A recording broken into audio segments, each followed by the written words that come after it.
Исәнмесез, эфирда яңалыклар вакыты, студияда Лина Хәсәншина.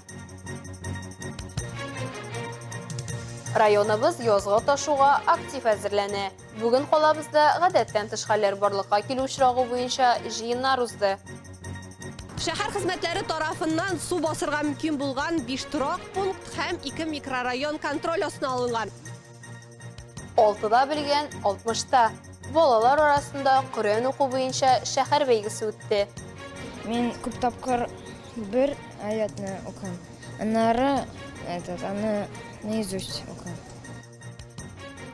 Әлмәттә лабораторияның төрлесен очратырга, хәтта катнашучысы булырга мөмкин. Теләге булганнарга нефтьчеләр иҗат итү процессын бүләк итте. 6 сәгать эчендә җыр тудырырга ниятләнгән проект оештыручылар талантлы яшьләребезгә нәкъ менә шуны өйрәтергә җыена да инде. Елгалардан боз киткәнче бер айдан әзрәк вакыт калып бара. Әлмәт районында язгы ташуга әзерлек эшләре актив дәвам итә. Төп чараларның берсе гадәттән тыш хәлләр барлыкка килү очрагында җәлеп ителәчәк шәхси составны һәм техниканы тикшерү. Бүген Экстрим парк территориясендә узды. Теманы Алсу Нуриева дәвам итә. Согласно плану основных мероприятий 5-6 числа проводятся командно-штабные учения. Техниканы һәм оператив коткару төркемнәренең 40тан артык шәхси составын янгын коткару хезмәте, полиция, ашыгыч медицина ярдәме, газ шелтәре авария хезмәте, коммуналь техник юнәлештәге хезмәтләр һәм юл хезмәтләре тәкъдим итте. Белгечләр әйтүенчә, быел республикада су басу ихтималы бар һәм ул катлаулы дип бәяләнә. Потому что критерий паводка исходит из 3 позиций. Это количество выпавшего... Су басу критерийлары 3 позициядән тора. Бу кар күләме, туфракның туңуы һәм карның дымлылыгы. Бу күрсәткечләр күп еллык һәм узган елгы уртача күрсәткечләрдән югарырак. Әгәр кискен температура күтәрелсә, менә шу 3 фактор да су басуда үз ролен күрсәтәчәк. То вот эти все 3 фактора, они скажут, как говорится, свою роль на прохождении паводка. Мондый чаралар районда ел сайын үткәрелә. Смотрга тәкъдим ителгән техника көннең теләсә кайсы вакытында коткару операцияләрен үткәрү өчен кирәкле барлык җиһазлар белән тәэмин ителгән. Для этого все инструменты, все дезинфекциосредства. Бездә моның өчен барлык кораллар, барлык дезинфекция чаралары җитәрлек күләмдә бар. Біз монда кечкенәсен генә куйдык. Комаровның хәрәкәттә булган тагын 2 зур дезинфекция җайланмасы бар. Алар тәүлек әйләнәсе үз функциясын башкарырга әзер. Комарова имеется на ходу. Любые мероприятия готовы выполнить в круглосуточном режиме. Җитәкчеләр гадәттән тыш хәлләрдә эшләргә әзерлек турында хисап бирделәр. Барлык вәкилләр гадәттән тыш хәл килеп чыккан очракта оператив рәвештә бурычларны хәл итүгә юнәлдерелгән тикшерүне махсус билгеләнгән урыннарда дәвам иттеләр. Газ – это потенциально опасное вещество. Газ потенциаль куркыныч бәттә. Без барлык кирәкле чараларны үткәрәбез. Хәзер йортларны су басу һәм авария хәленә юл куймау темасына бәйле локализация этабын куатлыйбыз. И то есть недопущение аварийной ситуации. Шәһәр хезмәтләре тарафыннан су басырга мөмкин булган 5 торак пункт һәм 2 микрорайон контроль астына алынган. Бу Тайсуган авылы, Түбән Мактама, Тихоновка, Рус Акташы һәм Түбән Абдул авылы. Шулай ук 2 микрорайон Иске Әлмәт һәм Урсала. Алсу Нуриева, Рафаэль Сафин, яңалыклар вакыты, Луч Әлмәт телекомпаниясе. Янгын сүндерүчеләр фатирда ризык күйгән дигән хәбәр буенча килеп, күрше подъездда яшәүчене уттан коткара. 3 мартта калабызның Шевченко урамы 166-нчы йорт адресы буенча 6-нчы катта урнашкан фатир януы турында хәбәр килә. 11 минуттан килеп җиткән коткаручылар хуҗаларның ризыклары күйгәнен ачыклый һәм балкон пыяласы аша күрше подъездагы фатирның аш һәм кунак бүлмәләренең сөрөмләнгән тәрәзәләрен күрә. Фатирга кереп янгын сүндерүчеләр идәндә яткан йорт хуҗасын таба һәм урамдагы ашыгыч ярдәм бригадасына эвакуациялый. Янгын нәтиҗәсендә аш бүлмәсендәге җиһазлар, көнкүреш электр приборлары янып бетә, фатирның башка бүлмәләре ыслана. 2 очракта да янгын чыгуның беренчел сәбәбе ут белән саксыз эш итү. Язның беренче көнендә ГЛОНАСС 112 системасы буенча Габдрахман авылында ут чыгу турында хәбәр килә. Янгын сүндерүчеләрне хуҗабикә каршы ала. Алар 18 квадрат метр мәйданлы агач мунчадан кара төтен һәм түбә астыннан ут чыгуын күрә. Нәтиҗәдә мунчаның эчке бүлмәләре, шырма һәм мунчаның бер өлеше янган. Җәяүлеләр катнашында аварияләрне кисәтү максатыннан 4-13 март көннәрендә Әлмәт районында җәяүле дип исемләнгән профилактик операция узачак. 1 январдан бүгінгі күнгә җәяүлеләр катнашында 3 юл транспорт һәлакәте булган. Аларда кызганычка каршы 1 җәяүле һәлак булган һәм 2 җәяүле тән җәрәхәтләре алган. Дәүләт автоинспекциясе җәяүлеләрне юлда игътибарлы булырга чакыра. Җәяүлеләр белән юл транспорт һәлакәте күп очракта тәүлекнең караңгы вакытында була. Юлны кичкәндә яки күрү мөмкинлеге җитәрлек булмаган шартларда юл кырыенда хәрәкәт иткәндә җәяүлеләргә яктылык кайтаручы элементлар кулланырга киңәш ителә. Торак пунктлардан китү очрагында яктылык кайтаручы элементлар куллану мәҗбүри. Госавтоинспекция призывает быть внимательным к пешим участникам. Дәүләт автоинспекциясе юл хәрәкәтенең җәяүле катнашчыларын игътибарлы булырга чакыра. Бигрәк тә начар һава шартларында һәм тәүлекнең караңгы вакытында. Җәяүлеләр юлы алдыннан тизлекне киметегез. Балаларның юл кырыенда булуы ихтимал булган урыннарда аеруча саклык күрсәтергә кирәк. Машина йөртүче транспорт чарасын калдырып китсә, шулай ук җәяүлегә әйләнә. Бу очракта ул да яктылык кайтаручы элементларны кулланырга тиеш. Обязывает его использовать световозвращающие элементы.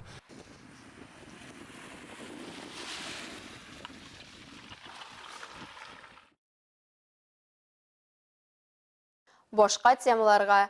Әлмәттә балалар арасында Коръән йөрәгемнең язы исемле бәйге үтте.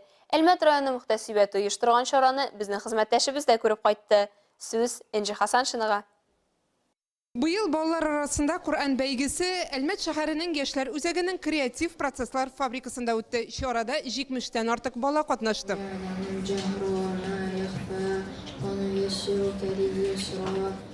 Бәйгедә 5 яшьтән алып 15 яшькә кадәр Коръәннән 29-нчы һәм соңгы 30-нчы җүзне элешне белүче малайлар һәм кызлар катнашты. Алар арасында Коръән сүрәләрен берничә ел ятлаучылар да бар иде. Һәм шуларның берсе Мустафа Гатаулин. Ул изге китапны ятлау серләре белән уртаклашты.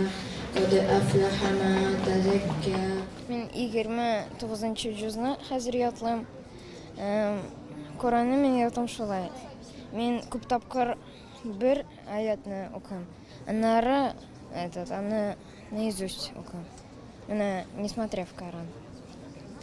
Иногда они белән укыйбыз по очереди. Ул бер аятны һәм мин бер аятны. وجنات ألفافا إن يوم الفصل كان ميقاتا.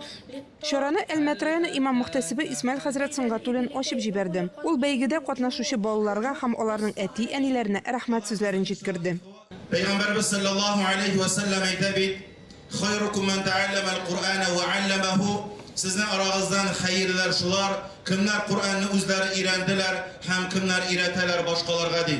Шуңа күрә әниләр, әтиләр, әлбәттә без сезнең белән сайладык шундый юлны, ул да булса җәннәт юлы.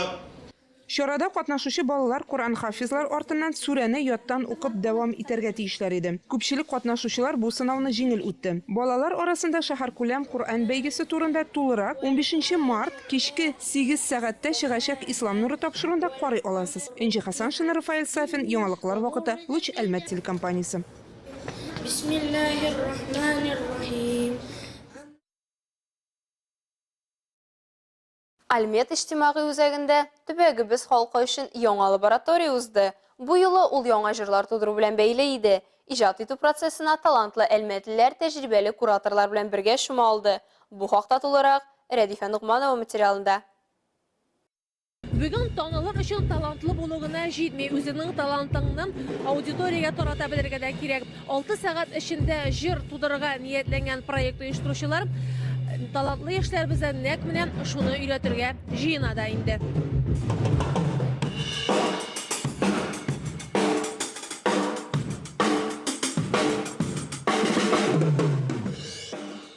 Минем командада 3 кеше: Полина, Альберт һәм Сирен.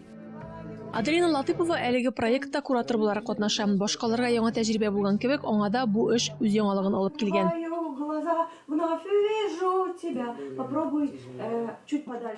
Для меня это, конечно, в первую очередь новый опыт. Бу минем өчен яңа тәҗрибә. Әлбәттә, монда командамда эшләргә өйрәнәм. Һәрбер катнашучының фикеренә кулак салуда, асылын югалтмауда мөһим. Какую-то суть. Вот чем мы занимаемся все это время.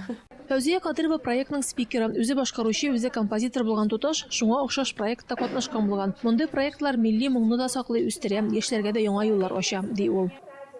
Музыканы мин кечкенә вакыттан бик яратам һәм 15 яшьтә үземнең җырларымны иҗат итә башладым.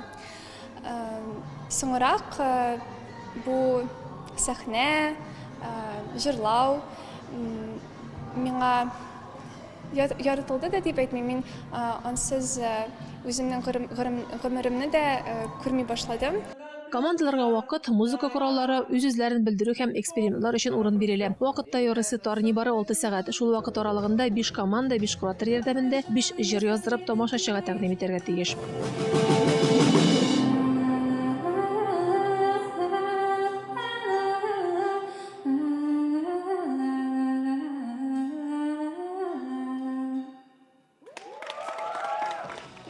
Воркшопның нәтиҗәсе коллектив иҗади эш кенә түгел, ә яңа танышулар, дуслык бәйләнешләре һәм кыйммәтле тәҗрибәдә, ди оештыручылар һәм катнашучылар.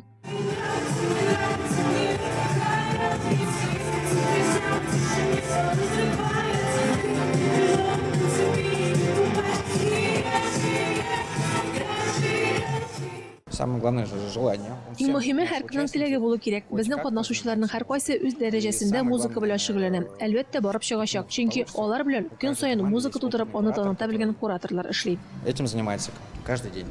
Музыкаль лаборатория җомга көн кич белән башланып, шимбә кичендә тәмамланды. Анда 30 кеше катнашты. Егет-кызлар үзләре тудырган хитларны тамашачыга тәкъдим иттеләр. Аларны берләштергән төп тема кинцуги, Япониядә керамиканы торгызу сәнгате. Аның фәлсәфиягә кимчелекләрне кабул итүдән гыйбарәт. Рәдифә Нугманова, Айдар Кабиров, Раил Латыйпов, яңалыклар вакыт алучы Әлмәт телекомпаниясе.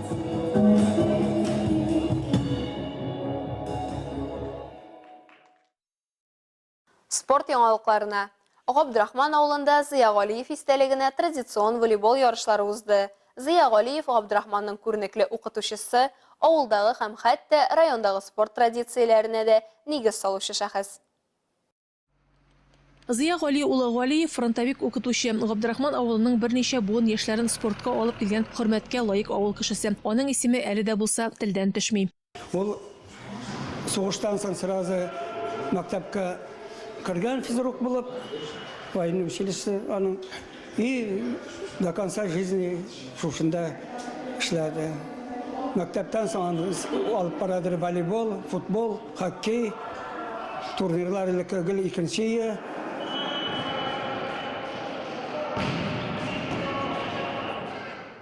Яңа Кәшер авылы ветеран укытучысы Илгиз ага Мөхәддинов Зыя Галиевичның хезмәттәше. Элеккеге ярышларны сагылып искә алса да, бүген дә авыл яшьләренең спорт яклы булуларына куанычын белдерә. Бу традициядә Зыя Галиевичның роле зур, ди ул.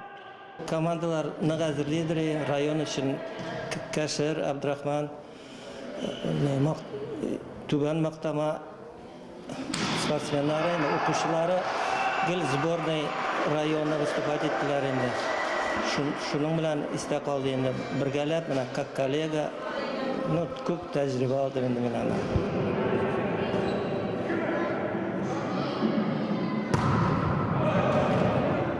Әлеге зонада урнашкан авыллар арасында нәкъ менә Габдрахман, Тойсуган һәм Кәшер командалары иң көчлеләрдән санала. Шуңа күрә бүгенге турнирда да әлеге 3 команда я җиңеп, я җиңелеп, бер-берсенә бирешергә теләми.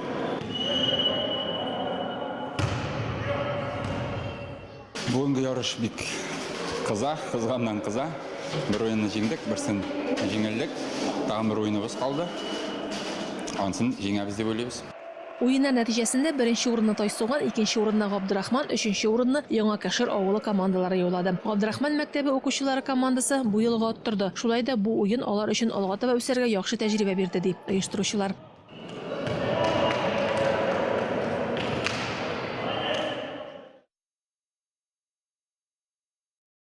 Колабызның яшь баскетболчылары исә Андрей Антоновны искә алдылар. Түбән Мактамада урнашкан Диван спорт мәктәбендә спорт комплексының беренче директоры истәлегенә ярышлар узды.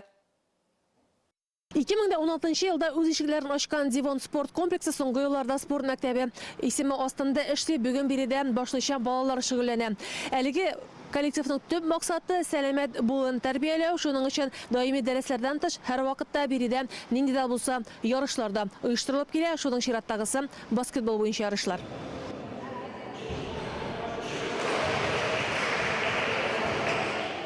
Хәдичә Тимерова Адымнар күптеле гимназиясендә белем алган. Баскетбол белән ул инде 4 ел шөгыльләнә. Башта запастагы уенчы булса, бүген инде аның уеныннан команда нәтиҗәләре тора. Сегодня игра очень легко прошла. Бүген уен бик җиңел башланды. Көндәшләребез бездән бәләкәйрәк, яшьтәшләребез булса авыррак булыр иде дип уйлыйм. Намного тяжелее играть.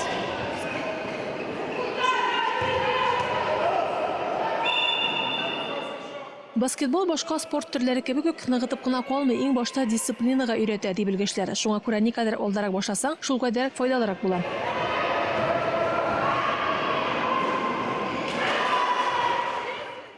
Divan sport kompleksinin birinci direktoru Andrey Antonov beride basketbol boyunca bölükni başçısı bola. Bu yıl beride 120 bala şug'ullanadi. Adamlar gimnaziyasi Miras 10-nji maktab bazasında iň oldingi bolgan sportçılar Tataristan hem Rossiya ko'lamida uzgan yarışlarda oňaşly çygyş ýasaý. Bizning sport maktabida şug'ullanan 460 bala.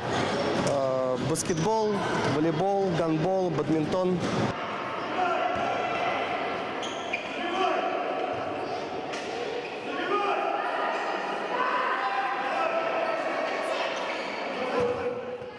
Andrey Antonov isteligine uzgan yarışlarda 2 yaş kategorisinde 4'ler komanda köşk sınашты. Neticede birinci urunni Mirasning Divon Farm yigitleri hem adamlarning qizlar komandasi yo'ladi. Radifa Nig'matova, Rail Latipov, Yangiliklar vaqti Luch Almat telekompaniyasi.